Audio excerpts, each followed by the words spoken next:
नमस्कार दोस्तों, मेरा नाम है Sunil Kumar. SK electrical channel पर आपका स्वागत है। दोस्तों आज हम बात करने जा रहे हैं ब्रेक के बारे में।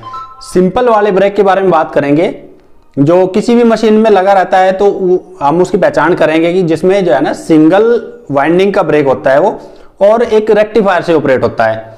हमें उसकी एक सिंगल जो वाइंडिंग की कॉइल रहती है उसमें सिंपली दो तार निकले रहते हैं। उन दो तारों में हमें डीसी वोल्टेज देनी होती है। और डीसी वोल्टेज हम किस तरह से देंगे?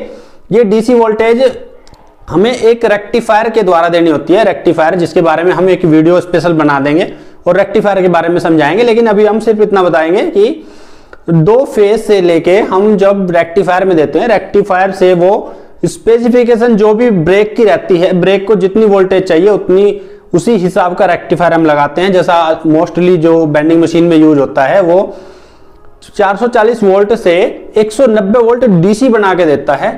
तो हम उस तरह का रेक्टिफायर एक लगा के उसमें से डीसी वोल्टेज लेके, क्योंकि रेक्टिफायर का काम है कि एसी से डीसी वोल्टेज बनाता है, एसी को डीसी में कन्वर्ट कर देता है रेक्टिफायर। ये रेक्टिफायर का काम है। तो उससे हम ब्रेक की कॉइल में देते हैं सप्लाई, और उससे क्या होता है, उससे मैग्नेट पैदा होती है उसमें। और वो मैग्नेट इतनी हैवी होती है कि प्लेट वहां पे जो लगी रहती है उसमें स्प्रिंग के दबाव से वो मोटर को चिपका के रखती है। तो वो मैग्नेट जब बनती है तो वो प्लेट अपनी तरफ खींच लेती है और बीच की जो ब्रेक की प्लेट होती है वो फ्री हो जाती है और मोटर के साथ में घूमने लगती है। तो इस तरह से मोटर का ब्रेक काम करता है। तो आज हम आपको डीपली इसके बारे में बताएंगे। उसका बैक का ब्रेक हम खोल के आपको दिखाते हैं, उसकी एक एक चीज के बारे में हम बताते हैं, और उसको मैग्नेट आपको दिखाएंगे कि वो कैसे मैग्नेट पैदा करता है और कैसे वो ब्रेक को, कैसे मोटर को पकड़ के रखता है। तो आओ शुरू करते हैं।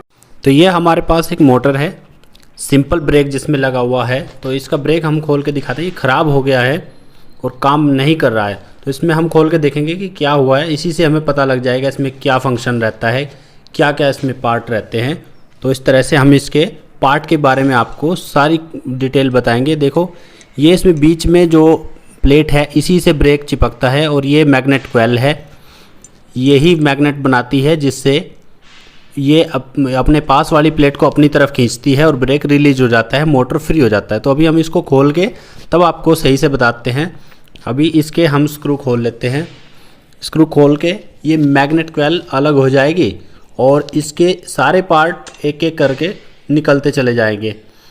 तो अभी ये मैग्नेट कॉइल और उसके साथ की एक प्लेट जिसके नीचे स्प्रिंग रहते हैं, और ये हमारे पास में एक बीच की प्लेट है जो जिसमें ब्रेक शू लगे रहते हैं, इसको भी हम निकाल सकते हैं। इसमें ये गियर में फंसा रहता है और ये अप डाउन होती है, इसी से ही मोटर फ्री होता है और जाम होता है जब ब्रेक लगते हैं। तो इसको प्लेट को भी हम निकाल के दिखा देते हैं, क्योंकि इसमें रबड़ के दो रिंग रहते हैं इसलिए ये थोड़ा टाइट रहता है इसमें। तो इस तरह से ये गियर पे चढ़ा रहता है, ये ब्रेक शू इस पे लगे रहते हैं प्लेट पे, और इस तरह के इसमें गियर बने रहते हैं। ये गियर है इसका, इसमें ये अप डाउन होता है, ये इसका फंक्शन रहता है। ये दो इसमें रबड़ के रिंग हैं जो इसे पकड़ के रखते हैं। थोड़ा किसी में नहीं भी होते हैं और किसी में होते हैं। तो अभी इसको हम थोड़ा साफ़ कर लेते हैं, और ये काफ़ी दिन से अभी वर्किंग में नहीं है तो इसलिए इस पर जंग भी आ गया है।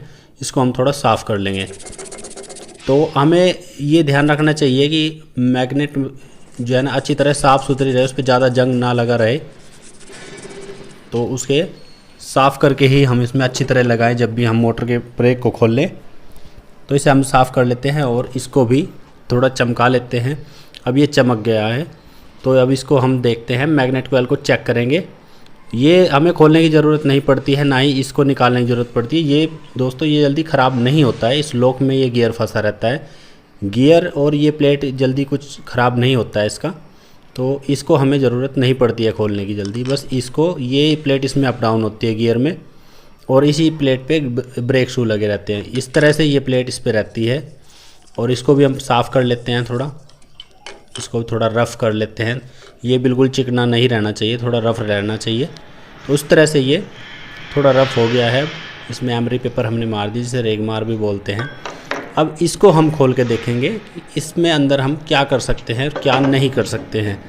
तो इस तरह से ये इसका मैनुअल लीवर है जो जिससे ब्रेक रिलीज किया जाता है।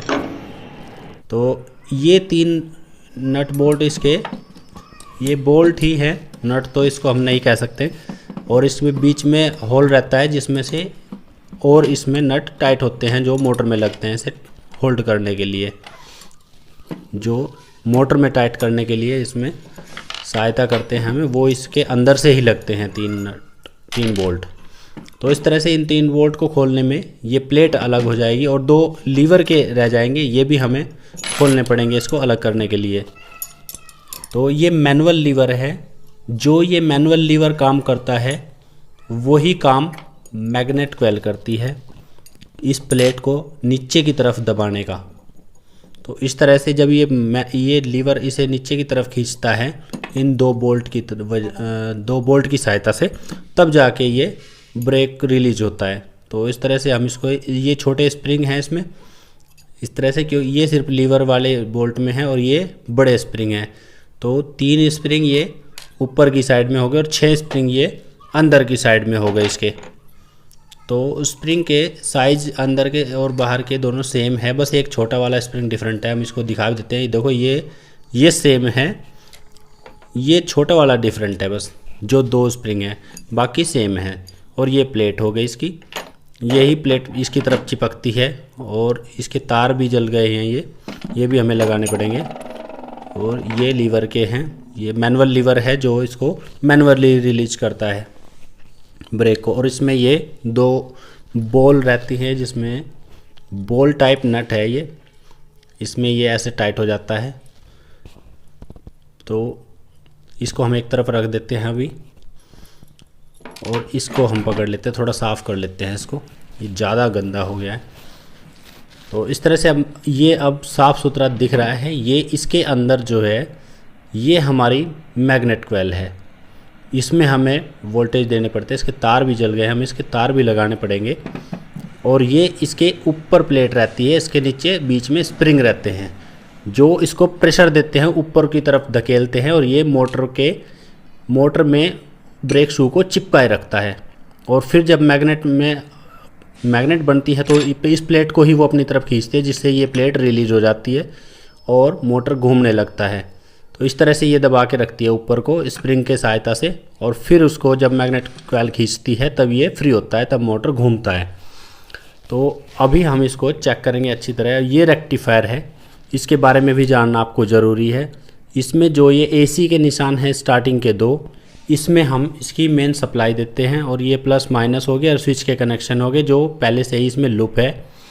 स्विच को हम अलग से भी दे सकते हैं, लेकिन इसमें ये लूप है, लूप ही रहता है अधिकतर, क्योंकि स्विच इसका हम जल्दी यूज नहीं करते हैं। तो इसमें ये प्लस माइनस में हमें मैग्नेट कॉइल के कनेक्शन देने होते हैं, जिसमें हम अभी तार भी हमें जोड़ने पड़ेंगे पहले इसके, तब जाके रेक्टिफायर में हम इसको दे पाएंगे। तो इस तरह से पहले हम इसके 2 वायर इसमें जोड़ लेते हैं। ये ध्यान रखना है कि लाल में लाल और काले में काला, या कोई दूसरा रंग भी हम ले सकते हैं, लेकिन ध्यान रखना चाहिए नेगेटिव पॉजिटिव। तो इस तरह से हम इसको सोल्डरिंग करके, सोल्डरिंग आयरन हमारे पास में होना चाहिए, ये काम आ ही जाता है। वैसे तो ये इलेक्ट्रॉनिक का आइटम है, लेकिन इलेक्ट्रिकल में काम आ जाता है। ये कभी कभी ऐसा इलेक्ट्रॉनिक्स भी करना पड़ जाता है हमें। तो इस तरह से हम इसमें स्लीव डाल के टेप मार के इसे अच्छी तरह से टेपिंग कर लेंगे, जिससे ये जल्दी ना छूटे और आपस में शॉर्ट भी ना हो। तो ये सब चीज़ें हमें करनी पड़ जाती है कभी कभी, तो इस पर हम अच्छी तरह से टेप कर देते हैं।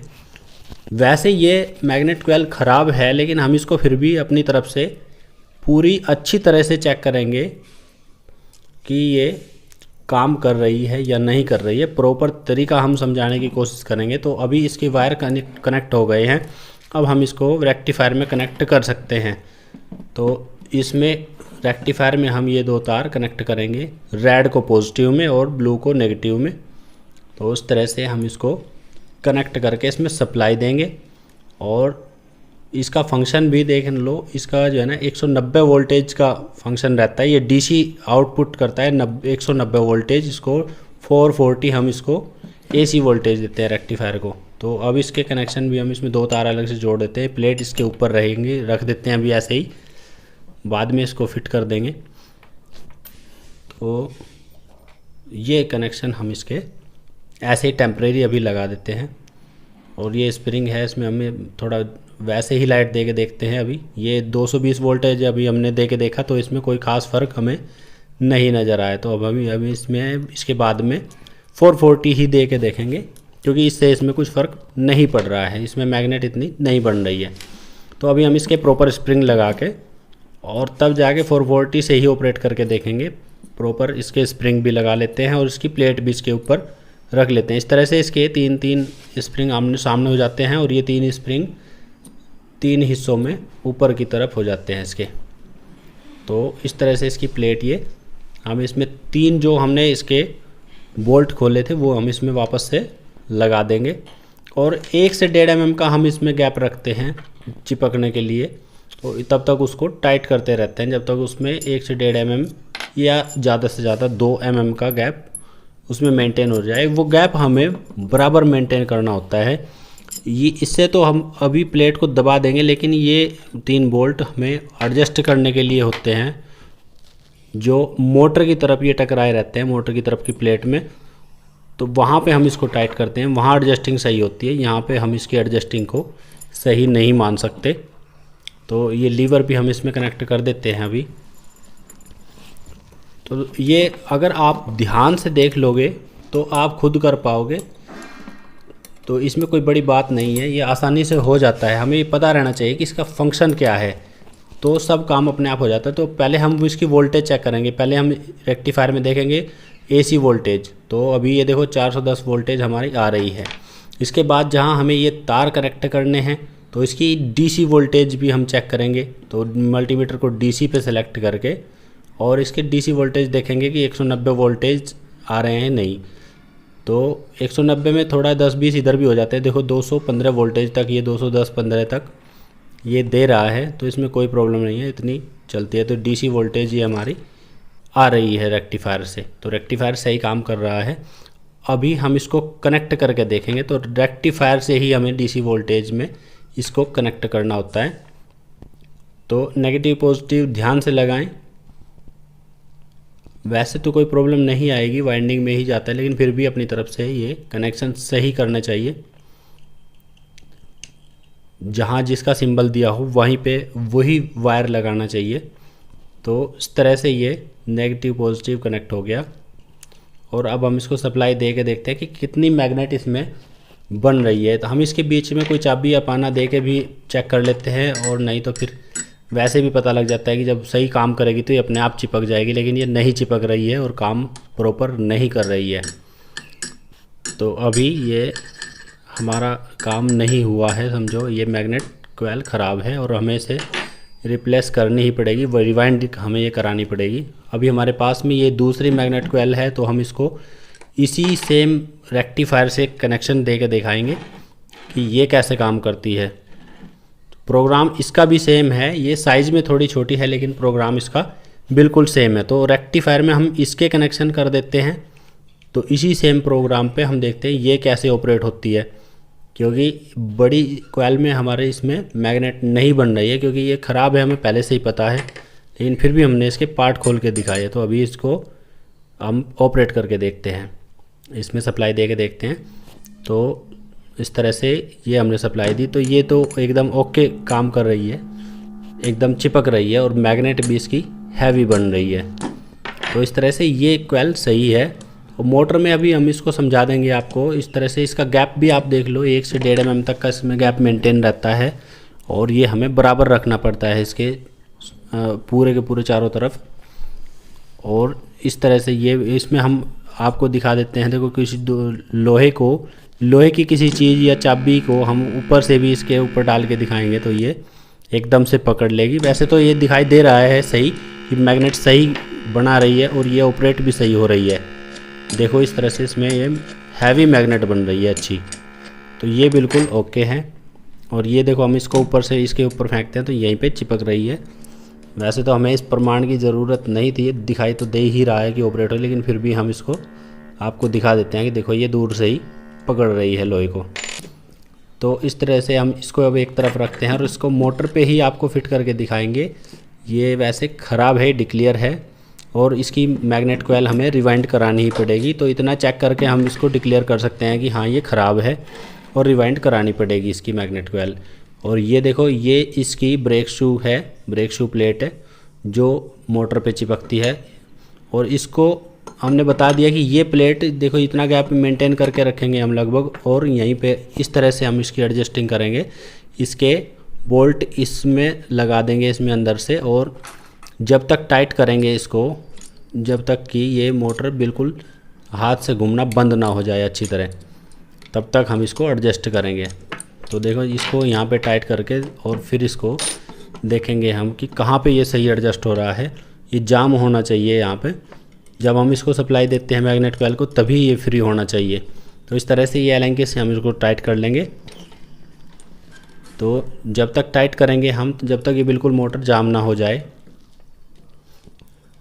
और फिर हम इसको देख लेंगे कि ये जो इसमें 3 बोल्ट दिए रहते हैं ये यहाँ पे सही से एडजस्ट होते हैं, क्योंकि हमें ये सामने वाली प्लेट में टकराने होते हैं, तब जाके ये यहाँ पे सही एडजस्ट होते हैं।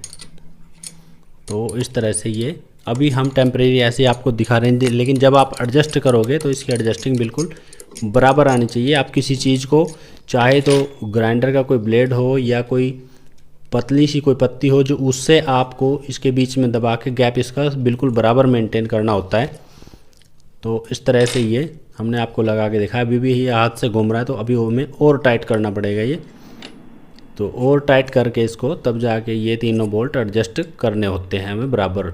सामने वाली प्लेट में ये बोल्ट लगे रहने चाहिए, जिससे कि ये सही टाइट रहे, और इनके बीच में से ही फिर हमें एलन की बोल्ट इसके टाइट करने होते हैं। देखो ये बिल्कुल एकदम अब जाम है, और इसका मैनुअली लीवर भी हम हाथ से करके दिखाएंगे। तो ये देखो अब ये पीछे आई प्लेट, तो इस तरह से ये मोटर फ्री हो जाएगा अब, क्योंकि इसके ब्रेक शू फ्री हो जाते हैं इस टाइम पे। देखो ये अब घूम रहा है, और छोड़ देंगे तो जाम हो जाता है। यही काम सेम मैग्नेट करती है, मैग्नेट कॉइल यही काम करती है जो अभी मैनुअल लीवर कर रहा है, कि इस प्लेट को पीछे खींच लेती है, जिससे कि ब्रेक शू फ्री हो जाए और मोटर घूमने लगे। तो इसका इतना ही। तो दोस्तों अगर हमारी वीडियो आपको पसंद आए तो लाइक जरूर करें और हमारे चैनल को सब्सक्राइब करें। दोस्तों हमें ये पता है कि बहुत सारे व्यूअर्स हमारे ऐसे हैं जो हमारी वीडियो देखते हैं, कंटिन्यू देखते हैं, लेकिन वो हमारे चैनल को सब्सक्राइब नहीं करते। दोस्तों इसमें कोई पैसा नहीं लगता, प्लीज हमारी तरफ से आप हमारे चैनल को जरूर सब्सक्राइब करें, ये हमारी आपसे विनती है। नमस्कार दोस्तों।